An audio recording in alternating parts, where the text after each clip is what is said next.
प्यार, भरोसा और शादी के सपने। लेकिन जब इन्हीं सपनों के बीच छिपी हो मौत की साजिश, तो कहानी किसी फिल्मी थ्रिलर से कम नहीं लगती। पहले इंदौर के कारोबारी राजा रघुवंशी हत्याकांड ने पूरे देश को चौंकाया।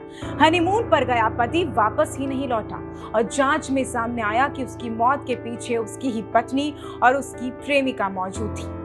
अब महाराष्ट्र के पुणे से एक ऐसी ही कहानी सामने आई है जिसने लोगों को उसी खौफनाक मर्डर मिस्ट्री की याद दिला दी है। ये कहानी है 26 साल के केतन अग्रवाल की, एक सफल कारोबारी जिसकी कुछ ही महीनों बाद शाही अंदाज में शादी होने वाली थी।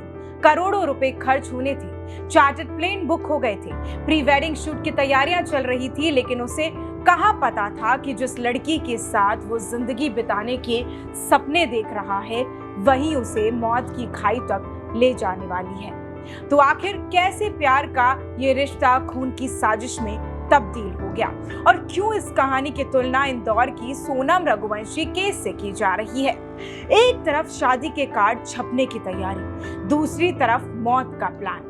पुणे के कारोबारी परिवार का बेटा केतन अग्रवाल नवंबर में शादी करने वाला था। करोड़ों रुपए खर्च होने वाले थे, मेहमानों के लिए चार्टर्ड विमान बुक था और जिंदगी के नए सपने संजोए जा रहे थे।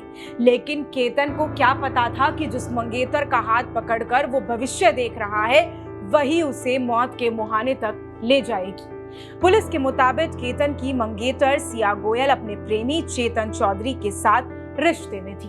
दोनों शादी नहीं चाहते थे, लेकिन परिवारों के दबाव के बीच सगाई हो चुकी थी। यहीं से शुरू हुई एक खौफनाक साजिश। पुलिस जांच में दावा है कि 14 जून को पहली बार केतन को रास्ते से हटाने की कोशिश की गई थी। लोहागढ़ किले की ऊंचाइयां, सुनसान रास्ता और मौत का प्रॉपर प्लान। आरोप है कि सांप का डर दिखाकर केतन को खाई में धकेलने की कोशिश की गई, लेकिन वो बच गया। साजिश नाकाम हो गई और इरादे फिर भी नहीं बदले। 5 दिन बाद एक बार फिर वही किला, वही खाई और वही सेम साजिश। 18 जून को सिया ने प्री वेडिंग सेलिब्रेशन का बहाना बनाया। केतन खुशी खुशी उसके साथ ट्रैकिंग करने के लिए निकल पड़ा। उसे कहाँ ही मालूम था कि उसके पीछे पीछे मौत भी उसका पीछा कर रही है।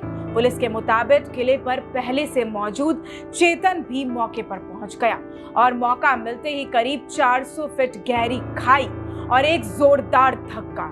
कुछ ही सेकंड्स में केतन जिंदगी से मौत की तरफ गिर चुका था। जब शव मिला तो कहानी हादसे की सुनाई गई। सिया ने कहा फोटो खींचते समय उसका पैर फिसल गया।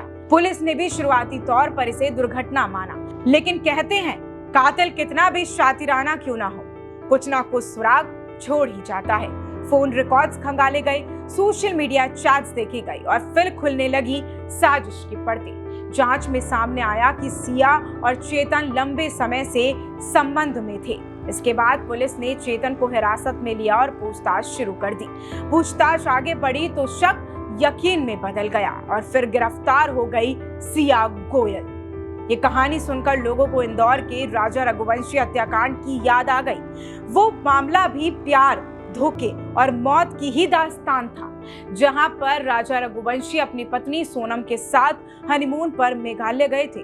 परिवार को लगा था कि दोनों जिंदगी के सबसे खूबसूरत पल जी रहे हैं, लेकिन कुछ दिनों बाद राजा लापता हो गया। फिर एक गहरी खाई से उनका शव मिला। जांच में आरोप लगा था कि पत्नी सोनम ने अपने प्रेमी और साथियों के साथ मिलकर उनकी हत्या की साजिश रची थी। देश उस कहानी से अभी उभरा भी नहीं था कि पुणे का ये मामला सामने आ गया। 2 अलग अलग शहर, 2 अलग अलग कहानियां, लेकिन पैटर्न एकदम सेम टू सेम।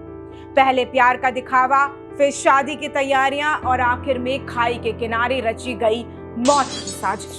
अब पुलिस इस बात की जांच कर रही है कि क्या इस साजिश में और भी लोग शामिल थे, क्या हत्या की प्लानिंग और पहले से चल रही थी और क्या कोई ऐसा राज है जो अभी भी सामने आना बाकी है। फिलहाल एक सवाल पूरे देश के सामने है, क्या अब रिश्तों में भरोसा भी जांच का विषय बनता जा रहा है? क्या प्यार जब जुनून बन जाए और जुनून जब स्वार्थ में तब्दील हो जाए तो रिश्ते जीवन भर नहीं चल सकते, मौत का कारण बन जाते हैं। पुणे का ये मामला सिर्फ एक हत्या की कहानी नहीं, बल्कि भरोसे के टूटने की सबसे दर्दनाक मिसाल बन चुकी है। आपको क्या लगता है इस पूरी स्टोरी को जानकर? और इसके बारे में जो भी लेटेस्ट अपडेट होगी वो हम आपको अपडेट इंडिया पर दिखाते रहेंगे। मैं आपके साथ प्रिया बंसल, नमस्कार।